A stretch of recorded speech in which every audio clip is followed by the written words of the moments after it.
The three parties have rolled out promises during the campaign this week, and all aimed at seniors, a demographic that has been expanding over the years. So let's have a look at some of those promises. And if I can remember where I put the graphic, we should be okay. Was this it? We're going to bring in, we'll be bringing in tougher laws that crack down. That was not it.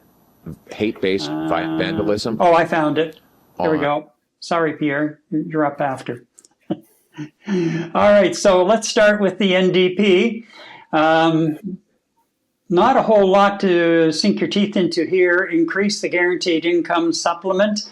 Expand pharmacare to cover all medications. Connect everyone with a family doctor by 2030. Well, like that. Wow. Yeah, that's going to happen. Yeah. Good luck with that, Jugmeat. Here's the deal. Jim Hennessy, we've got some... there we go. Comments coming in already. Jim Hennessy in St. John. Go ahead. Yeah. I like him already. Anyway, a family doctor for everyone by 2030. That's a huge thing. And I think Singh really is just, when you look at the promises here, there's really nothing as far as the NDP is concerned.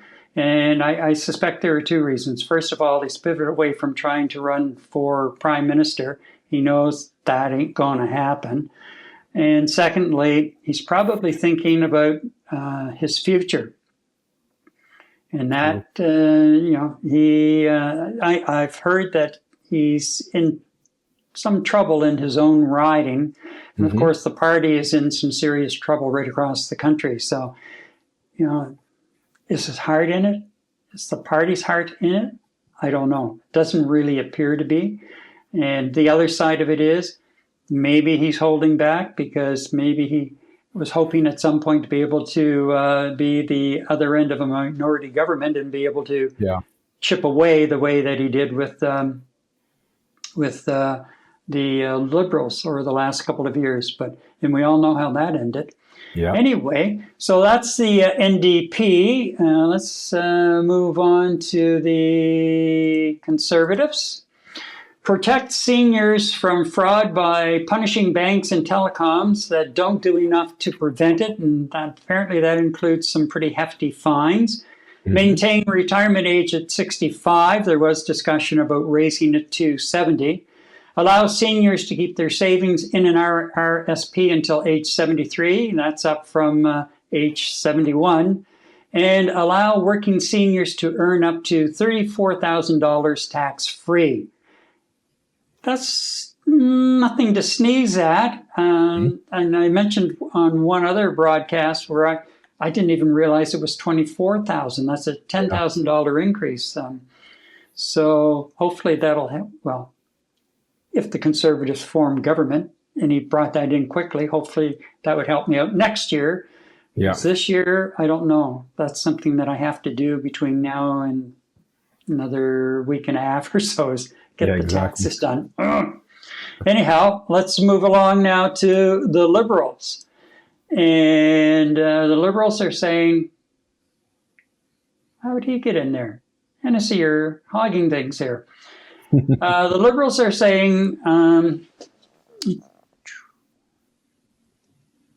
temporary supports to help retirees cope with U.S. tariffs, lower minimum amount that must be withdrawn from a registered retirement income fund by 25% for 1 year, and increase the guaranteed income supplement by 5% for 1 year. All very temporary items, and basically just a 1 year period.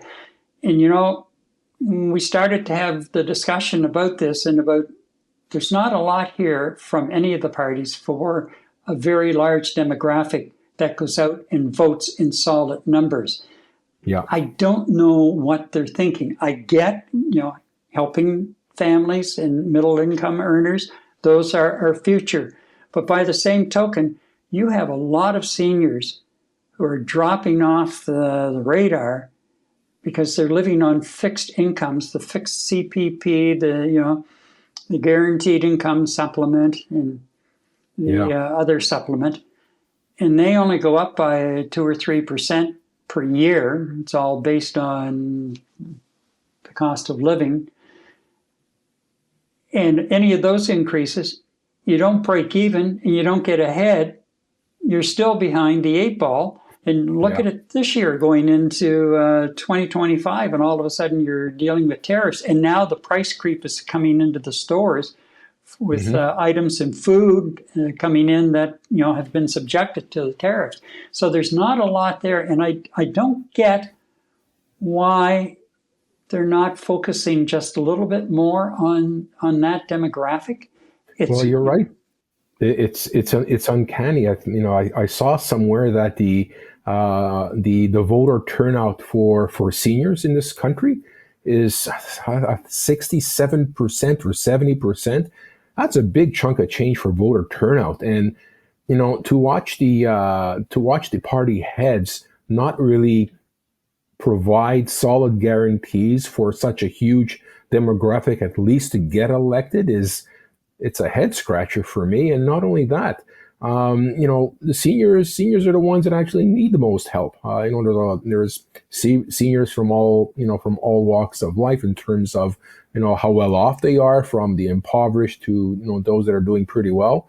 It can get very expensive out there. I mean, just before we were chatting about pharmaceuticals, not all pharmaceuticals are essentially covered by government plans, right? So that becomes expensive. You're looking at eye care, you're looking at hearing aids, you're looking at dentists, dental work. I mean, that is so expensive. A dentist is not going to care whether you're 95, 70, 65, 60. He's going to charge you the same rate and amount, and that's unless he's enrolled in the dental program in Canada to provide services, and if the senior is actually eligible and enrolled for it. And I think it's 7 years plus, seniors are entitled to that.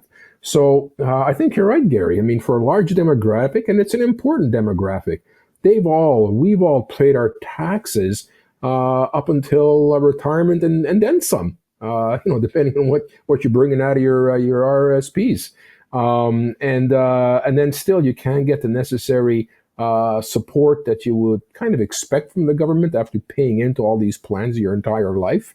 I guess to me it's a bit of a shame that there wasn't a little bit more meat in terms of all three leaders' platforms, at least as we're heading into the election. So. A little bit disappointed in that, but I just don't understand what their logic is on this.